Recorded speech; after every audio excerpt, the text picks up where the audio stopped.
Hello అండి, welcome back to my channel.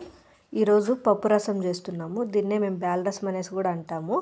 ఎప్పుడు రసం టమాటా రసము చింతపండు రసం కాకుండా ఇలా ట్రై చేయండి, టేస్ట్ చాలా బాగుంటుంది. దీనికోసం అయితే ఒక కుక్కర్ తీసుకొని ముందుగా కందిబ్యాలు కడిగేసి వేసుకోవాలి. ఇక్కడైతే నేను టమాటా అలాగే పప్పు రెండు కలిపి ఉడకబెడుతున్నాను, టైం సేవ్ అవుతుందని.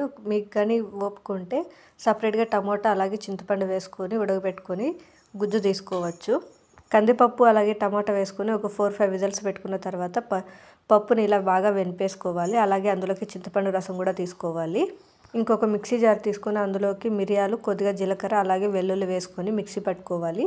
నేను ఇక్కడ రోట్లో దంచుకుంటున్నాను కాబట్టి ముందుగా మిరియాలు వేసుకొని మిరియాలు బాగా మెదిగిన తర్వాత అలాగే కొద్దిగా జీలకర్ర బాగా మెదిగిన తర్వాత కొద్దిగా వెల్లుల్లి వేసుకొని 3 బాగా దంచుకొని ప్లేట్లోకి తీసుకోవాలి. ఇందులోకి కొద్దిగా ధనియాల పొడి అలాగే ఎండుమిరపకాయలు మీకు కావాల్సినవి తుంచేసుకొని వేసుకోవాలి. ఇందులోకి సన్నగా తరిగి పెట్టుకున్న కొత్తిమీర అలాగే కరివేపాకు వేసుకోవాలి. కావాలంటే కొద్దిగా రసం పౌడర్ వేసుకోవచ్చు, లేదంటే స్కిప్ చేయొచ్చు. ఇవంతా రెడీ చేసుకున్న తర్వాత పెనం పెట్టుకొనేసి అందులో కావాల్సినంత ఆయిల్ అలాగే ఆవాలు వేసుకోవాలి.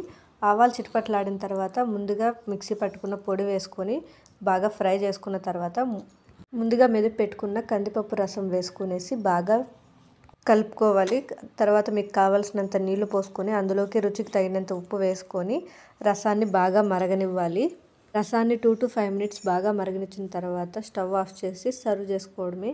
టేస్ట్ చాలా బాగుంటుంది, ఖచ్చితంగా ట్రై చేయండి. నా వీడియోని కానీ నచ్చినట్టయితే లైక్ చేయండి, సబ్స్క్రైబ్ చేసుకోవడం మాత్రం మర్చిపోకండి. Thank you for watching.